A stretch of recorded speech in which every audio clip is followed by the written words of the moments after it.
One, two, three, funky.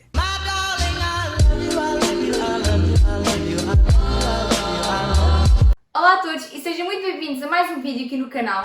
No vídeo de hoje venho-vos trazer outro episódio de Back to School, como podem ter visto pelo título, métodos de estudo, organização e também motivação para este novo ano escolar. Antes de começar o vídeo em si, queria apenas alertar do novo horário de vídeos. Vão-se meter então às quartas-feiras, mas passaram então para as 5 da tarde, porque acho que é um horário assim mais versátil e acessível a todos. Antes de mais, queria apenas dizer que esta é uma situação em que resulta comigo, todos os métodos que eu vou dizer, o tipo de organização e estas dicas são algo que resulta comigo.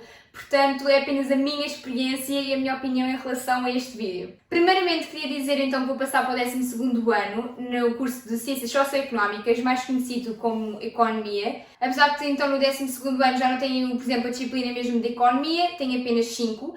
Matemática A, Português, Educação Física, Sociologia e Psicologia B, que foram então as duas opcionais que eu escolhi para este ano. Mas no 10º ano e no 11º ano tive então 7 disciplinas: Português, Matemática, Educação Física, Filosofia, Inglês e as duas específicas do curso, que eu escolhi Economia A e Geografia A. Neste vídeo vou então abordar os métodos que eu utilizei para cada disciplina que eu tive. No entanto, acho que conseguem ser versáteis e adaptar a uma biologia, história e assim, que são disciplinas mais teóricas e conseguem então usar os mesmos métodos de estudo. Como referi anteriormente, ao longo do vídeo vou-vos então dar dicas de organização, de métodos de estudo. Portanto, bora lá começar pela primeira parte, que é a organização. Primeiramente, acho essencial organizar tudo o que nós temos para fazer, desde testes, trabalhos, apresentações, e no meu caso eu utilizo várias formas de organização. Vamos então começar pela agenda.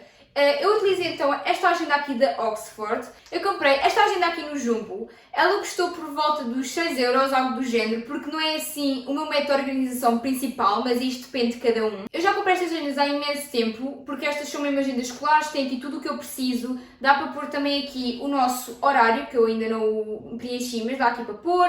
Tem então assim uma visão por 3 dias, 4 dias por página, que é o que para mim é o essencial. Eu não preciso daquelas visões de uma página toda apenas para um dia. Como eu referi anteriormente, como eu já comprei estas agendas há imenso tempo, esta era das poucas cores que me faltava estrear, então foi a que escolhi este ano.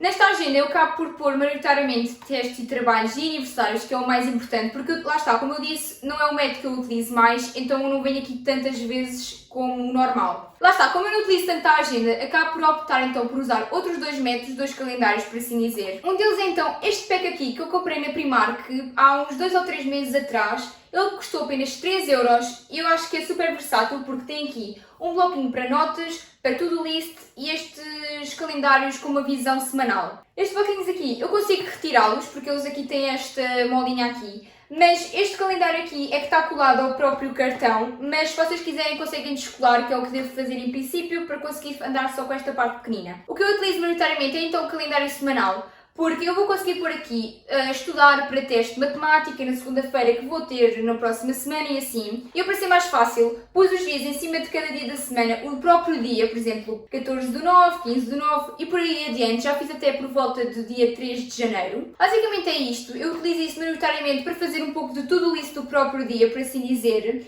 E acabo por organizar melhor, porque imaginem que temos um teste daqui a 2 semanas. Eu vou começar a estudar com antecedência, então vou pôr aqui para depois passar 2 folhinhas, mais ou menos, ter aqui o dia do teste. Percebem? Pronto. O outro método que eu utilizo é então estes calendários que fui eu própria que os fiz. Já tenho então aqui feito os calendários de outubro até agosto, porque eu utilizo isto também como calendários mesmo no verão, para me organizar, porque tenho aqui os aniversários, tenho trabalhos para a escola, testes e random, como por exemplo feriados e coisas importantes como uma consulta e assim que eu tenho para ter. Eu fiz todos basicamente iguais, com o mesmo tipo de letra e estes 3 coisinhos assim. E eu utilizo então mais estes calendários do que a própria agenda, porque eu colo então na minha parede e acabo por vê-lo todos os dias e estou a par de tudo. Em termos de organização, eu acho super importante conseguirmos então programar X semanas antes para começar a estudar o que for necessário para vocês. Imaginem, eu já cheguei a começar a estudar e a fazer os resumos 2 a 3 semanas antes do próprio teste, porque eu cheguei ao teste e já sabia tudo, e isso foi super bom para mim, foi simplesmente começar a ler nos dias anteriores. Em termos de organização, eu acho que já está tudo, portanto vamos então passar ao método de organização que eu utilizo para cada disciplina. Como eu referi, agora este ano tenho 5 disciplinas, mas eu também vou referir às 7 que eu tinha nos anos anteriores. Vamos então começar por matemática, que acho que é uma disciplina que menos há para explicar e não tem assim tanta ciência em termos de estudo. Matemática, eu acho que basicamente é apenas fazer exercícios atrás de exercícios. Acho que não tem assim grande ciência no tipo de estudo que há para fazer, é apenas fazermos exercícios até conseguirmos chegar à mecanização do próprio exercício. Para tal, como eu mostrei no último vídeo do material escolar, eu utilizo então este dossiê para a explicação, mas claro, por eu andar na explicação não invalida o facto de eu em casa ter que trabalhar ainda mais, então eu tenho sempre um caderno onde vou fazer os exercícios quando eu estou a estudar para os testes. E pronto, eu acho que basicamente é isso para matemática, é apenas fazerem exercícios e treinar. E pronto, vamos passar então para a próxima disciplina. Agora, nas restantes disciplinas eu utilizo maioritariamente o mesmo método de estudo, que é fazer resumos e também treinar a própria matéria. E eu para isso tenho então este dossiê aqui, enorme, também a condizer com o da minha explicação da Staples também. Dentro do dossiê tenho então estes cadernos aqui da Oxford, que eu comprei há uns 2 anos atrás, quando eu comecei o meu 10º ano. E desde então eu tenho adorado este método. Daqui cá por tirar todas as folhas que eu utilizo para o resumo desse teste e depois junto todas as folhas com um clipe. E basicamente é repetir a matéria até conseguir fixar. Claramente que não é apenas fixar, mas sim entender a matéria, que isso na minha opinião é o mais importante. É eu conseguir entender a matéria e a partir daí acabar por mecanizar tudo e fixar, por assim dizer, a matéria. Os cadernos então que eu vou utilizar da Oxford vão ser este aqui azul para Psicologia B, este aqui que já está quase a acabar porque eu estou a utilizar os dos anos passados para português, e este aqui para Sociologia, como podem ver, estava aqui escrito Filosofia, que eram os meus dos anos passados. Para separar então cada disciplina e cada caderno, acabei então por comprar estes separadores aqui na Staples. Eu gostei bastante das cores deles, são bem assim mais transparentes e mais clarinhas, mas infelizmente eles são de plástico. Eu queria comprar os de cartão, só que pela minha experiência dos anos anteriores, os separadores acabavam sempre todos rasgados e era impossível separar qualquer coisa, então tive que mesmo ser estes aqui mais resistentes. Vou-vos então mostrar como é que ficam então os resumos daqueles caderninhos. Tenho este exemplo aqui então de português do ano passado. Eu então retiro as folhas e acabo por guardar num clipe. Depois do resumo estar feito e retirado do caderno, eu muitas das vezes até me deito na cama e fico a repetir a matéria e a ler estas páginas vezes e vezes sem conta. Até então consegui interiorizar, por exemplo aqui, esta é uma obra de português, Humor de Perdição, até consegui perceber os capítulos, o que é que acontece em cada um, os simbolismos e etc. Para além disso, outro método que eu utilizei durante a quarentena, porque eu ainda tive uma questão-aula sobre os maias, foi fazer então estes mapas mentais aqui. Eu também gostei de utilizar este método de estudo, só que eu acho que resulta para mim então melhor os resumos em folha completa, por assim dizer, porque nestes mapas mentais eu acabo por ter que resumir imenso e também gerir assim, por assim dizer, o espaço e perder assim imenso tempo do que podia estar simplesmente a escrever e a interiorizar logo na parte dos resumos por completo. Passando para inglês, eu acho que não há assim grande coisa a acrescentar, porque é um bocado dar sempre o que demos nos anos anteriores. O que eu posso dar-vos dica é apenas fazerem exercícios do próprio manual ou então mesmo da internet. Para filosofia, o método que eu utilizava era simplesmente ouvir o que a professora dizia nas aulas e ir sempre apontando no lado. Se vocês não conseguem então escrever nos vossos manuais, o que eu recomendo é então utilizarem post-its. Vocês podem colar então ao lado da parte onde a vossa professora está a falar e anotarem o que vocês acharem essencial. Por exemplo, eu também utilizo post-its nos próprios resumos para conseguir marcar algo importante ou até mesmo acrescentar informação que eu acabei por ver no final do resumo que me tinha esquecido. Passando então para as disciplinas específicas do meu curso. Para Economia e para Geografia, eu utilizava o mesmo método que utilizava para Filosofia,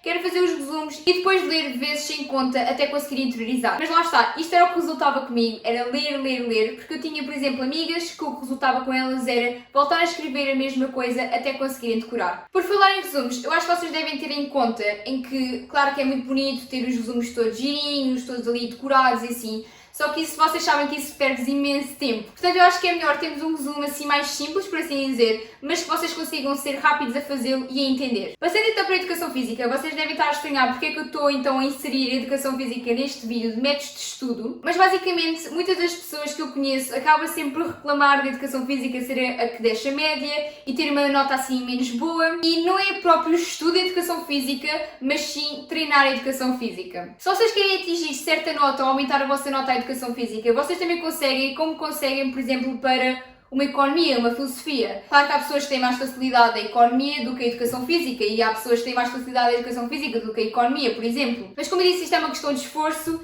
e de treinarem. Vocês podem muito bem treinar abdominais em casa, flexões. Eu, por exemplo, já cheguei a comprar uma bola de basquetebol e ir aos fins de semana treinar. É isso, basicamente, vocês têm que se esforçar como vos esforçam para qualquer outra disciplina. Porque tu, por exemplo, pode ter facilidade na matemática, mas a pessoa que tem facilidade na educação física também se está a esforçar na matemática como tu irás esforçar para a educação física. Eu acho que me fiz entender, basicamente é esforçar em todas as disciplinas, mas que também dá para aumentar a nota em educação física. Para além da organização e do método de estudo serem importantes, acho que também o espaço em que vocês estão a estudar e com quem vocês estão a estudar também é muito importante. Acho que vocês devem estudar então num sítio onde vocês saibam que ali é para estudar e é para estar focado. Eu, por exemplo, utilizo a minha secretária. Em termos de companhia, eu acho que isso depende de pessoa para pessoa. Eu, na minha opinião, para testes normais, eu acabo sempre por estudar sozinha porque é o mais rentável para mim. Já para não falar que vocês devem se manter hidratados e ir comendo aos poucos, porque isso então vai aumentar a vossa rentabilidade e vão estar focados. Se posso parecer estranho, mas existem então comidas que aumentam a vossa rentabilidade e que são ótimas para quando vocês estão a estudar. Vou deixar aqui uma lista. E para acabar este vídeo, acho que a dica mais importante e que todos devemos interiorizar na nossa cabeça é que temos que parar de procrastinar e parar de adiar e de dizer eu tenho tempo, vou fazer para a próxima semana. Eu ainda vou ter tempo de começar a estudar, só começo daqui a 2 ou 3 dias. Parem de fazer isso, porque basicamente é isso que vos está a acumular toda a matéria e depois vai ser uma bola de neve que vocês vão ficar completamente exaustos e estressados por não conseguir dar conta de tudo. E pronto, chegámos até ao final do vídeo. Espero que tenham gostado. Se gostaram, metam like, subscrevam o canal, ativem o sininho das notificações, comentem e até à próxima quarta!